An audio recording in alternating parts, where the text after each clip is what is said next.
नमस्कार बच्चों, बाल गोविंदम ऑनलाइन क्लासेस में आपका स्वागत है। आज मैं 5th कक्षा के बच्चों के लिए पाठ 7 बालक का स्वप्न। स्वप्न यानी सपना। बालक एक सपना, इस कहानी में क्या होता है, बालक एक सपना देखता है और वो सपने को अपने सच करने के लिए दिन रात मेहनत करता है और उसका वो सपना सच भी हो जाता है। उसी के बारे में चलिए आपको आज बताते हैं। किसी सेठ के यहाँ एक लड़का नौकरी करता था। एक सेठ आदमी था, उसके यहाँ एक लड़का नौकरी करता था। एक रात्रि स्वप्न में वह चिल्ला उठा। एक रात नींद में सो रहा था तो सपने में वो चिल्ला उठा, अहो मेरा भाग्य, यानी कि हे अच्छा मेरा भाग्य ऐसा होगा। सेठ ने यह सुन बालक को जगाकर पूछा। अब सेठ ने उसके चिल्लाने की आवाज सुनी और उसने बालक को उठाया और पूछा, अरे क्यों चिल्ला रहा था? वह लड़का कहने लगा, नहीं कोई खास बात नहीं। उसने उसे यानी कि अपने सेठ को अपना सपना नहीं बताया। अगले दिन सेठ ने फिर उस लड़के से सपने की बात पूछी पर वह टाल गया। उस दिन से बालक छिपकर पढ़ने लगा। अब उस दिन से बालक जो था वो छिप छिप कर पढ़ने लगा। एक दिन सेठ ने कहा, सुन रे लड़के, आज या तो तू अपने सपने की बात बता दे, नहीं तो मेरे यहाँ काम करना बंद कर दे। अब लड़का चतुर था, होनहार था, यानी कि चालाक था, होशियार था। उसने नौकरी छोड़ दी। अब उसने सेठ के यहाँ नौकरी छोड़ दी क्योंकि सेठ ने उसको कहा था या तो अपने सपने की बात बता, नहीं तो मेरे यहाँ से काम करना बंद कर दे। उसने लेकिन उसे सपने की बात नहीं बताई, उसने सिर्फ नौकरी छोड़ दी। पर उसने अपनी पढ़ाई चालू रखी। इसी बीच उसे एक गांव के जमींदार के यहाँ नौकरी मिल गई। तभी उसे थोड़े दिनों बाद एक गांव के जमींदार के यहाँ नौकरी मिल गई। एक दिन वही सेठ जिसके यहाँ पहले लड़का काम करता जमींदार के यहाँ कपड़े लेकर आया। उसने उसी लड़के को वहां काम करते देखा तो सेठ ने जमींदार को लड़के के स्वप्न और निकाले जाने की बात बता दी। अब उस सेठ ने क्या सोचा कि जमींदार मेरे यहाँ से तो नौकरी छोड़ गया, अब इसे जमींदार को बता दूंगा तो यहाँ से भी नौकरी छोड़ देगा या इससे पूछ लेगा। इस पर जमींदार ने भी उसे बुलाकर कहा, लड़के या तो तू मुझे अपने सपने की बात बता दे, अन्यथा आज ही मैं तुझे यहाँ से हटा दूंगा। उसने भी वही कहा, परंतु वह लड़का जो था धुन का पक्का और दृढ़ निश्चय था, यानी कि उसको अपने धुन की थी कि नहीं मुझे कुछ बनना है, जो मेरा सपना है मुझे वो सच करना है, इसलिए वह किसी को नहीं बताएगा जब तक वो काम पूरा नहीं होगा।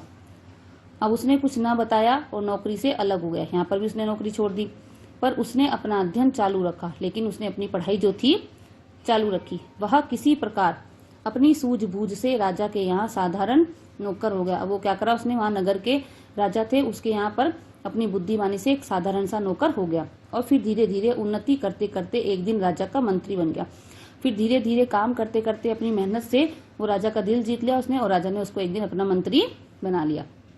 अकस्मात यानी कि अचानक एक दिन वही जमींदार राजा के यहाँ आया। अब वो दूसरे जमींदार के पास जो गया था नौकरी करने जिसने निकाला था, अब वो राजा के यहाँ गया। उसने उसे पहचान लिया और राजा से सारी बात कह दी। अब उसने राजा से बात कर दी तो राजा ने भी मंत्री को बुलाकर पूछा। अब राजा ने कहा, मंत्री जी आपने बहुत दिन पहले सेठ के यहाँ क्या स्वप्न देखा था, अब हमें भी बता दीजिए। आप या तो वह स्वप्न हमें बताइए या फिर दंड के लिए तैयार हो जाइए। अब राजा ने भी बोला कि दंड देने के लिए, यानी कि अब मैं तुझे सजा दूंगा। तो मंत्री ने स्वप्न से बताने से इनकार कर दिया, उसने राजा को मना कर दिया। राजा ने नाराज होकर मंत्री को कैद खाने में डाल दिया। अब राजा जो था वो नाराज हो गया, उसको कैद में डाल दिया, जेल में डाल दिया। कुछ दिनों बाद पड़ोसी राजा ने इस बार इस राजा पर चढ़ाई करने की सोची। अब उनका जो पड़ोसी राजा था उसने क्या सोचा, इस पर चढ़ाई करूं, यानी कि लड़ाई करने की सोची, उसका राज्य हत्याने की। उसने सीमा पर अपनी सेना जमा ली। उसने इस राजा तथा मंत्रियों की चतुराई जानने के लिए 2 घोड़ियां भेजी। अब उस राजा ने उसके पता था कि उसका मंत्री बहुत चतुर है, उसने क्या करा, 2 घोड़ियां भेजी और पूछवाया कि इनमें माँ कौन सी है और बेटी कौन सी है। सभी ने अपनी अपनी बुद्धि लगाई और समस्या को कोई हल न कर सका। इतने सारे राजा मंत्री थे वहां पर, किसी ने भी उसका हल नहीं किया। अब राजा को जो नौकर था बंदी मंत्री को नित्य भोजन देने जाता था, यानी कि जो मंत्री को उसने जेल में डाल देता उसको वह रोज खाना देने जाता था। उसने सारी बात उसे बताई। राजा की परेशानी सुनकर मंत्री कहने लगा, यह कौन सी कठिन बात है, दोनों को नदी में नहलाने ले जाओ, जो पहले आगे नदी में घुसे वह माँ है और जो पीछे चले वह बेटी है। इसके बाद अब उसने बोला कि जो नदी में जाएगा पहले वो माँ होगी और जो पीछे जाएगा वो बेटी होगी। इसके बाद उसी प्रकार के 2-3 प्रश्न राजा ने भेजे। मंत्री ने सबको हल कर दिए। यानी कि जेल में बैठा बैठा वो मंत्री जो था उसका, वो सारे उसके प्रॉब्लम सोल्व कर रहा था। अब पड़ोसी राजा ने सोचा कि इसे हराना तो बहुत कठिन है, अपनी सेनाएं हटा लूं, यानी कि मैं अपनी सेना यहाँ से पीछे ले जाऊं। उसने संदेशा भिजवाया कि जिस भी व्यक्ति ने मेरे इन प्रश्नों को हल किया है उससे हम अपनी कन्या का विवाह करना चाहते हैं। अब जेल में बैठे बैठे उस कैदी को, यानी कि मंत्री को, उस राजा ने अपना दामाद बनाने का सोचा, अपनी बेटी की शादी करने को सोची। इस समाचार से राज्य भर में सनसनी फैल गई, यानी कि सब हैरान हो गए कि किसने इसके आंसर दिए। उस बंदी मंत्री की चारों ओर प्रशंसा होने लगी।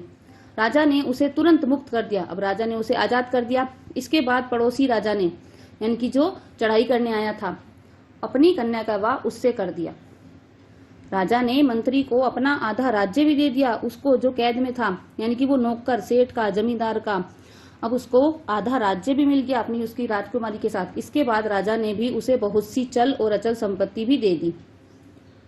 कुछ दिन बाद एक दिन प्रातःकाल, यानी कि सुबह, इस मंत्री राजा ने दोनों राजाओं, जमींदार तथा सेठ सभी को अपने यहाँ आमंत्रित किया।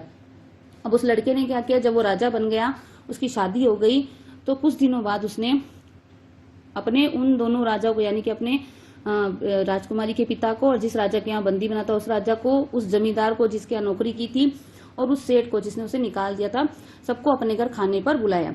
जब वे सब वहां उपस्थित हुए तो उस समय, यानी कि जब वो सब आ गए, तो उस समय यह मंत्री, वो लड़का, पलंग पर महल के विशाल, यानी कि इतने बड़े महल के पलंग पर सुसज्जित कक्ष में, सुंदर से सजे हुए कक्ष में लेटा था।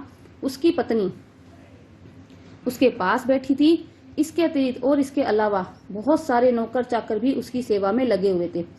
चारों व्यक्ति भी उसके आसपास बैठे, वो चारों जो आदमी थे वो भी उसके पास बैठे थे। तब उस मंत्री राजा ने कहा, तब उस लड़के ने कहा, यही दृश्य जो आप लोग इस समय यहाँ देख रहे हो, यानी कि ये जो नजारा आप इस कमरे में देख रहे हो, मैंने अपने सपने में देखा था, और तभी मैं सपने में चिल्लाया था, अहो मेरा भाग्य, कि क्या ऐसा मेरा भाग्य हो सकता है। मैंने तब यह बात अगर आप लोगों को बता दी होती तो आप में से कोई भी इसे पूरा ना होने देता। हो सकता था कि ईर्ष्या, लोभ और अपमान के वशीभूत आप मुझे मौत के घाट भी, यानी कि आपको लगता, आप मुझसे चिढ़ते कि इस लड़का नौकर तो है छोटा सा, इतनी बड़ी बड़ी बातें कर रहा है, तो आप मुझे मौत के घाट भी उतरवा सकते थे। सच है, अपने मस्तिष्क में जो भी विचार है, यानी कि अगर आपको कोई भी आइडिया आ रहा है, कोई भी विचार आ रहा है, उसकी व्यर्थ चर्चा न करते हुए, यानी कि इधर उधर उसे वेस्ट न करते हुए अपने मन में ही रखे और उसकी प्लानिंग करते रहें, योजनाबद्ध तरीके से उसे पूर्ण करने में जुट जाना, यानी कि उसकी प्लानिंग करते रहने से उसे कंप्लीट कर लेना चाहिए। कर्म, कठोरता, लगन और निष्ठा से कोई भी व्यक्ति महान बन सकता है। अगर किसी व्यक्ति में ये सब गुण हो तो वह व्यक्ति महान अवश्य बन सकता है।